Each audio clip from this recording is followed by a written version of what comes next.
Investasi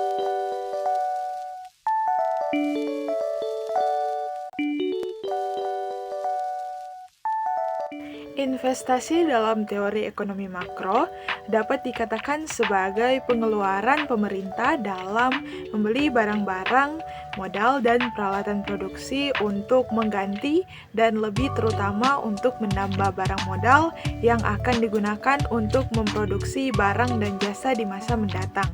Investasi pada umumnya untuk negara yang cukup terbuka merupakan suatu komponen dalam pendukung PDB. Hal ini dapat disimpulkan bahwa investasi atau penanaman modal merupakan pengeluaran atau pembelanjaan yang dapat berupa jenis barang modal, bangunan, peralatan modal, dan barang-barang inventaris yang digunakan untuk menambah kemampuan memproduksi barang serta jasa atau untuk meningkatkan produktivitas kerja sehingga terjadi peningkatan output yang dihasilkan dan tersedia untuk masyarakat. Dalam hal ini kita akan melihat perkembangan penanaman modal itu sendiri di kawasan Asia Pasifik. Tahun 2021 merupakan momentum kebangkitan pada sektor logistik di Asia Pasifik. Ini dibuktikan nilai investasinya bahkan mencapai 2 kali lipat sejak tahun 2019.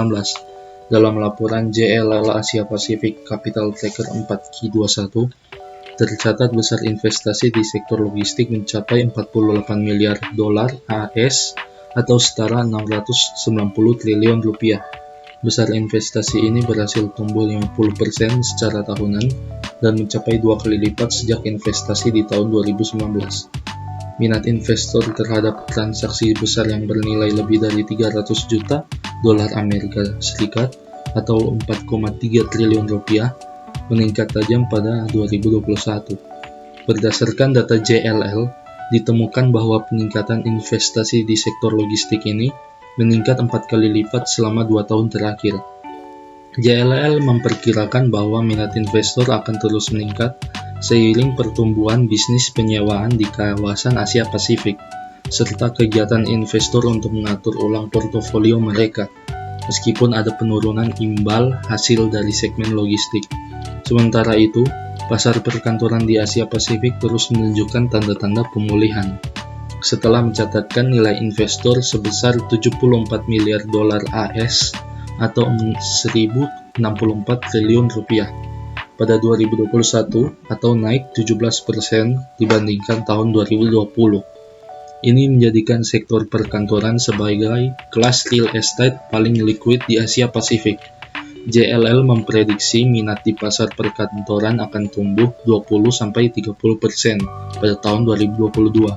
Sementara itu, pulihnya tingkat belanja konsumen juga meningkatkan daya tarik aset retail di kawasan tersebut pada 2021.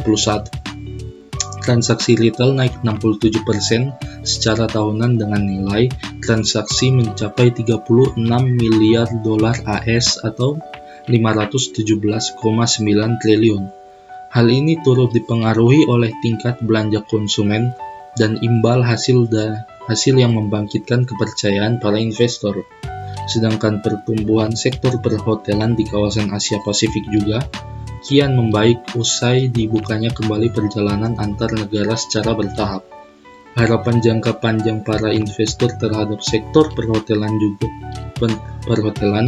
mendorong peningkatan transaksi di sektor ini pada tahun 2021 mencapai 8,5 miliar dolar AS atau 122,2 triliun rupiah atau meningkat 39% secara tahunan. Head of Capital Market Research Asia Pasifik JLL Regina Lim mengatakan investor menginginkan lebih banyak exposure ke sektor real estate Asia Pasifik untuk mendapatkan imbal hasil yang menarik.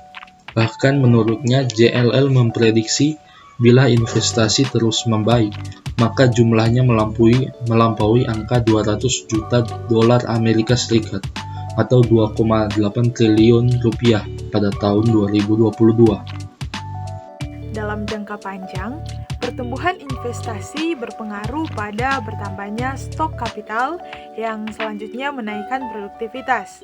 Di negara yang rasio tingkat penganggurannya tinggi seperti Indonesia yang merupakan salah satu kawasan Asia Pasifik, angkatan kerja yang menganggur dapat dimanfaatkan sebagai sumber pembentukan modal. Starting a Business dan Human Development Index memiliki pengaruh yang besar untuk menjadi daya tarik investasi yang masuk di negara kawasan Asia Pasifik. Untuk meningkatkan besaran investasi di dalam suatu negara, kawasan Asia Pasifik perlu untuk memfokuskan suatu negara dalam terus memperbaharui kualitas perizinan dan non-perizinan, khususnya hal dalam memulai usaha dan terus meningkatkan daya saing sumber daya manusia untuk menjadi daya tarik investasi. Lembaga Moneter Internasional atau IMF telah mengeluarkan rilis laporan ekonomi terbaru yang merevisi naik proyeksi ekonomi global pada 2023 menjadi 3,1%. Dari proyeksi sebelumnya sebesar 2,9%. Adapun proyeksi pertumbuhan ekonomi tersebut relatif rendah dan dalam hal ini masih di bawah rata-rata pertumbuhan ekonomi pada 2000 sampai 2019 di level 3,8%. Seiring melambatnya pertumbuhan global, kawasan Asia Pasifik diperkirakan juga mengalami perlambatan kinerja pada 2023. Namun, tingkat penurunannya diperkirakan lebih kecil dibandingkan kawasan negara maju.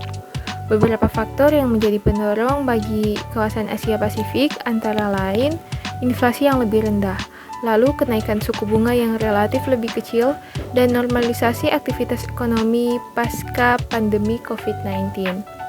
Secara historis, ekonomi Asia diuntungkan oleh kebijakan moneter akomodatif Amerika Serikat dan perekonomian Tiongkok yang kuat.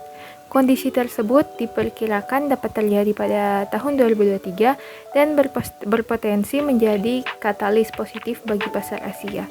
Sebagai kawasan dengan jumlah populasi terbesar di dunia, kontribusi Asia Pasifik terhadap perekonomian global terus meningkat. Dari sebelumnya 27% pada tahun 2000, kemudian menjadi 37% pada tahun 2021. Angka ini diperkirakan terus meningkat. Bahkan, India, Tiongkok, dan negara-negara ASEAN memiliki potensi pertumbuhan ekonomi yang tinggi pada tahun 2023, masing-masing sebesar 6,1%, 5,2%, dan 4,5%. Itu lebih tinggi dibandingkan proyeksi pertumbuhan ekonomi global pada 3,1%.